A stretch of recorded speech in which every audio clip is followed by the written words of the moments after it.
So welcome back to the Villa View. It's time for a match preview for the big one on Sunday. It's Aston Villa against Birmingham City.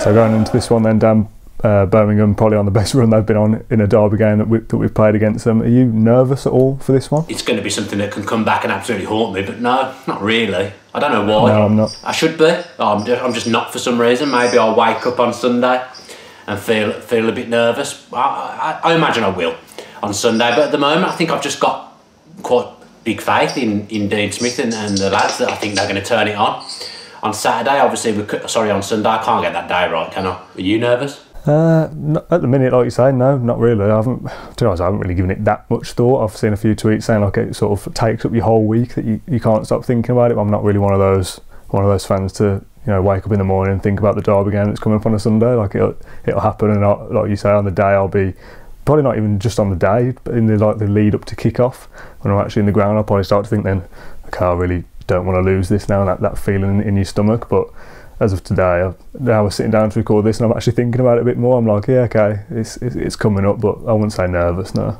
I think because it's been a while since they beat us, and again, this is dangerous territory, but because you haven't had that feeling of having lost to them for 7 years, I think it is now. We lost in the League Cup, and to be fair, even just thinking about how I felt now is making me feel nervous, but I felt horrific after that game. Like it was a real low time for us when Julio first came in and we lost that game. But I think because over the years, I mean, we haven't played him every year since then, to be fair either, but because the recent 2 seasons that we've played them, we've come out on top at home. I think that I've always got confidence in us at Villa Park anyway, in the sense that we are very good at home. We don't lose many home games. I think if you looked at our last 100 home games, there wouldn't be too many defeats. Or maybe not 100, that's absolute brash what I've just said. 50 maybe. Yeah, if you looked at our last 50 odd home game, I don't know, maybe it's 100 to over 2 seasons in the Championship actually. I know because they're not all at home. Yeah, 50, let's say 50. Let's say 50. If you looked at our last 50 home games, the record's probably pretty good. So the fact that we've got a good record against them, the fact it's at home, I'm more confident than I would be if we were away, let's say. It's typical though, isn't it, that we come to play Birmingham and they're probably on the best form that they've been in, definitely since we've been in the Championship, and probably since they've had Gary Rowett maybe. Yeah, I mean the last 2 seasons when we've played them, I think they've pretty much had a new manager as soon as they were about to play us, which obviously the new manager bounce is something that you worry about. I mean, I don't like him. I'm not going to know, everyone will know that. I'm not going to sit here and pretend a lot of Birmingham City, but you have to say Gary Monk's done well since he's been there, and it's kind of, you get the semblance of what I think they're playing better football than they did under Rowett, but they're effective, aren't they? So you get that feeling that there could be a proper danger, probably for the first time since Gary Rowett's left. Monk will have them pumped up for the game, but Dean Smith will have us lot pumped up for it as well. It should actually be a really good game. I think it will be a decent game on Sunday. I think you might have mentioned it in the podcast or when I've spoken to you in private that a derby game can often turn into a scrap. Do you think that there's the chance of that, obviously, because any derby game can end up like that, but because it's 2 teams that are Birmingham very much in form, we're on the up to what we've been at the start of the season, can we have a nice derby where it is an entertaining game, or will it revert back to the usual type of being a little bit negative, a little bit long ball and just 2 teams scrapping it out? I mean, Dolan said about Smith having his philosophy, and I think that's true.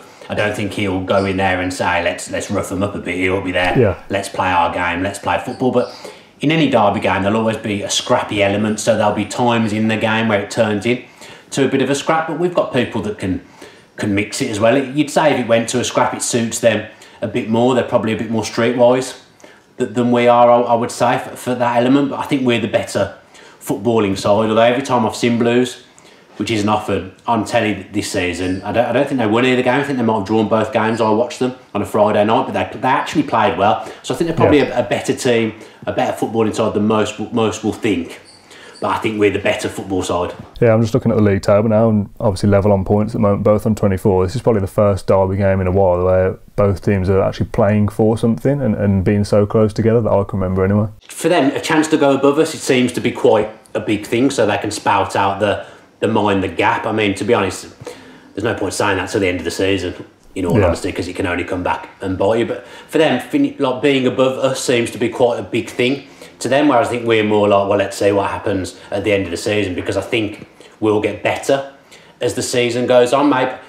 Maybe Blues are kind of at their ceiling at the moment. It sounds disrespectful to say. I'm not trying to. If any Blues fans watch this, I'm not trying to wind them up. But I think if you were to tell them at the start of the season they'd finished 10th, I think they'd have probably been quite pleased.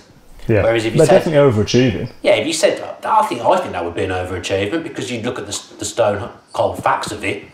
They've not really spent any money in the summer. They're allowed to bring in one player. They've got transfer embargoes and point deductions hanging over their head. So I'd say they're definitely punching above the weight. And as I say, Gary Monk is doing very, very well there. I think he is a decent manager. He's done well. He did well at Swansea when he first came in. He seems to start well at teams and then kind of fall away. Middlesbrough started well last season when he was there, and then they fell away a bit, and he got the sack. But I think, again, without trying to be disrespectful, I think Blues is maybe his level. So I think like Rowett, he'll get something more out of players, if that makes sense, and get them playing above their station, which I think is what he's doing at Birmingham. I mean, you look, he's not going to play, but they love Gary Gardner. They think he's been brilliant. Whereas if you asked any Villa fans what he's been like when he's played in midfield for Villa, you wouldn't be getting ringing endorsements. I wouldn't think so. You'll perhaps get more out of lesser players, if that makes sense. Yeah, I'm just looking at their last 6 fixtures now. So going back to 6th of October 1st, 3-1 win, 1-0 win, 2-1 win, 3-1 win, 3-1 defeat to Derby, and then a 3-3 draw against Hull last time out. I think they were 2-0 up at half time in that game. So last couple of games, a little bit of a maybe return to the Birmingham that you'd expect, but previously to that, winning 4 in a row and even beyond that, I think they went something like 8 or 9 without defeat or something like that. It was a little record of a run they were going on. So yeah, it's shaping up to be a good game, and hopefully we're the ones that come up on top. We can go through all these facts and figures of how good Birmingham have been, but hopefully that doesn't continue Sunday. No, I mean, they'll look at it and think probably a few weeks ago would have been a good time to play Villa. Yeah. After maybe the QPR game, they'd have thought, I wish we'd caught Villa then, because they'll know that we've gone to Derby and made a statement, and that is a statement victory. But to be fair to them, it wasn't that long ago they went to Leeds and got a statement victory, and Leeds try and play like kind of have the philosophy of playing nice football, and they've gone there and upset the apple cart. So if we're trying to do the same thing, they've obviously got experience in going somewhere where they're not perhaps fancied and getting a result. But it's cliche, it is a derby game, anything can happen. Yeah, coming on to Villa a little bit then, what are you expecting sort of team line-up? We haven't had the press conference yet, but there has been a Dean Smith interview that I've seen today. One player that's definitely out is Bjarnason. Yeah, I've seen a picture of him in a hospital bed. In a hospital bed having an operation, I think, on his groin. Then the other two, Chester and McGinn, are the ones that are the sort of the standout names from the first team that might not be available. Smith said he hopes they're okay and he'll leave it late for a fitness test. But with all that in mind, what sort of team do you expect us to go for? Do we, like you say, we play our game and that's it, or do we make sort of changes to sort of nullify what Birmingham might offer? I don't think we'll make changes based on Birmingham. I think he'll look at the personnel and he'll make changes based on just who he has available, really. Like, yeah, for me, Jedinak is a certainty to come in if Chester's not fit. There is no one else to come in, and to be fair, I think it's maybe the type of game that suits Jedinak. As I said in the podcast, if you look at Jukovic, whose name I've absolutely mullered probably there, he's good in the air, which suits Jedinak. He's not the kind of player that's going to get in behind. So from that point of view, that suits Jedinak arguably more than it suits James Chester. But the big one's McGinn, isn't it? Because if McGinn was out, then Bjarnason would come in, but obviously he's now not available, so you'd think that probably means Whelan rather than Lansbury, because Lansbury hasn't played first team football for months. So it kind of picks itself in a way. If there is injuries, if Taylor's out, Al Mohammadi probably goes to right back and Hutton left back, but I think Taylor will play. I think he's fit, yeah. Yeah, my source may have let me down earlier in the week that said McGinn was looking very, very unlikely, because I'm sure I saw a picture of him on Tammy Abraham's Instagram earlier doing some work, and he looked okay. So you just don't know. We'll have to see what Smith says in his press conference, but obviously we're at a disadvantage because we're recording before the press conference. But he did an interview for Villa, didn't he? Do you think, though, that Jedinak might suit the game, but might not necessarily suit might not necessarily suit Smith's necessarily suit Smith's style? It's a real tongue twister, that is. Do you think that Jedinak might suit the game and might not necessarily... I can't do it now. What I'm trying to say is Jedinak might suit the game, but is Bree a better option to fit with what Dean Smith wants to do at centre-back? Jedinak's a midfield player, so I don't think his passing is as bad as would perhaps be made out. Is it up there with Horahan, a Grealish or a McGinn? No. But he's a midfield player, so he's got to be comfortable on the ball, probably more so than Bree. I would say I wouldn't be chucking Bree in at centre back against Birmingham. I think if he was to do that, if he was to put Bree in, it would be Hutton moving to centre back. But I don't. Obviously, Al Mohammedi's there as well, so I don't see him. I don't see Bree coming into contention. He'll be on the bench, but I don't see him starting the game. To me, if Chester's out, Jedinak's. He's not my favourite to play centre back because I don't think he's a centre back. But for the odd game and against this opposition, I don't see it as been a big problem or something that's going to cause us issues, if that makes sense. Yeah, there was a great quote from that video actually that I'm going to have to find and read to you, which I like, that sort of epitomises what Smith's like. And he's sort of, obviously when he first joined, there was a lot about, he's one of our own and he's a Villa fan and all this, and he very sort of cleverly played that down. He does that a lot with a few things, with this game and this quote. He says, we can't be obsessed with beating Birmingham City, we have to be obsessed with winning every game. Our obsession is making the top 2 this season, and if we can't do that, it must be the top 6. And I sort of like that. Obviously it's a massive thing, the derby. It's always going to be the one that people look to on the calendar when the fixtures come out. The press will be all over it, we talk about it, everyone will be talking about Villa Birmingham on Sunday. Obviously, the talk of the town and everything, and people at work before and after, it's a massive thing. But for him to sort of come out and go, yeah, the Birmingham game's big and we want to win it, but we should take this mentality and this attitude to every game. Yeah, we want I think to win he every does. game. I like that he sort of takes stock a little bit and plays it down when he'll know how important it is. Of course he will, and he'll get that across to the players. But to sort of sit there in an interview and go, look, I want to win every game, and the aim is very much top 2 or top 6. I like that. Yeah, I think he's right. I think we leave the being obsessed, leave that to them, because if they finish, as I say, 10th, 11th, and they've beaten us, for them they're chuffed. If we beat Blues but finish 10th and 11th, we're not happy. Yeah. I'd rather lose the game and go up, personally. I know it's not nice to lose to them, and I obviously don't want us to, but if I was offered the choice of you'll lose on Sunday but you'll still go up, I'll snap your hands off, because the bigger picture's more important, and that's what I try and look at, the bigger picture. Leave the being obsessed to them, and I like Smith's mentality, even to just be saying that you're going for top 2. Yeah. Bruce would never do that, would he? That was something he didn't really do. He never really played at the automatics. He just talked about being there or thereabouts, whereas Smith is talking about being there, not messing around. I think he means business, and since he's come, everything he's done has been right for me. I don't think he's really obviously we've lost a couple of games, but I don't see him having to really put a foot wrong. Everything he said, the way he's carried himself, he's tried to play down the fact that he's a Villa fan, even though our media channels have tried to big it up, he's still played it down. So I think he's saying, I'm not here because I'm a Villa fan, I'm here because I deserve the job, and I really like that and respect it. Yeah, there was another line where he was talking about how he was getting across his way of playing, and would this game see us sort of take another step forward.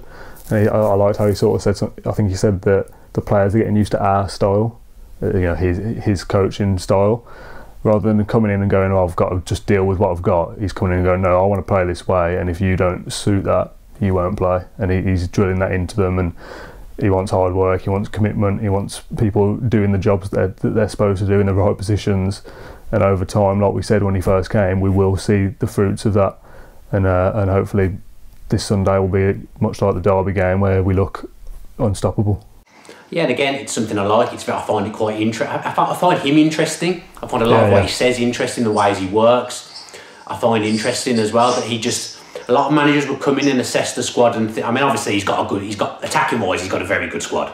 Yeah. So there's no bones about that. But a lot of managers would come in and say, I'm going to have to adapt to the players a little bit here. Perhaps I haven't got the players to play the way I want, but he's just said, this is my way.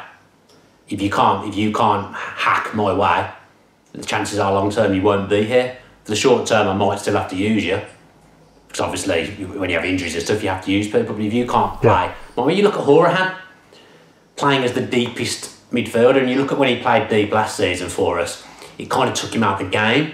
He did very well defensively and worked hard. And I think it was him and Whelan for a while were playing as a midfield 2 with Onuma in front of him. You look at when he played deep on Saturday, last time against Derby, and he scored a free kick, which obviously he can take a great set piece, but he's involved in the game. He's making a difference attacking wise, even though he's playing as the deepest midfielder. And I think everything he does is just so refreshing, and he's making play. Like, that's not Connor's position, but he's having to adapt and try something new to get himself in the team. And he obviously wants to get in the team, and he's doing it for Smith and playing for Smith to get himself in the team. I think he's great. So obviously, if it happens that these players are magically fit, the team will pretty much be what we played against Derby. But let's say worst case scenario, and players aren't available. What team do you expect we'll go for? Bearing in mind that we pretty much know that Taylor is fit, but the other three missing, worst case scenario, I'd say it'll be Neeland in goal, Alan Hutton, who I believe him and Jack Grealish are the only two to start every game for Villa this season, at right back, Neil Taylor left back, Twanzebe and Yednak centre backs, Whelan, Jack and Connor moving forward into the midfield, and then Adoma, I think Balassi will start, and Tammy Abraham up front. I mean, we're calling that worst case scenario team, but that is still a very good Championship side. I said in the podcast, if you look at who would be on the bench, there's still players that can come on and affect the game, like Codger, Hogan, Lansbury. If he gets back to the level we know he's capable of, there's players that I think O'Hare would probably be on the bench, possibly worst case scenario as well. So there's players that can come on and influence the game there. So this is what I mean. You can get injuries, but we've got a very healthy squad overall. Okay, we'd all like a few more options at the back. We've obviously been left short there, but it's still a good team and a good bench. Almost kind of intrigued to see that if that say that was the team and those players are missing that we think might be, you almost sort of felt like under Bruce that you missed those key players and you sort of go, oh, okay, pretty much right off Villa this week then, because without those we're not going to function as a team.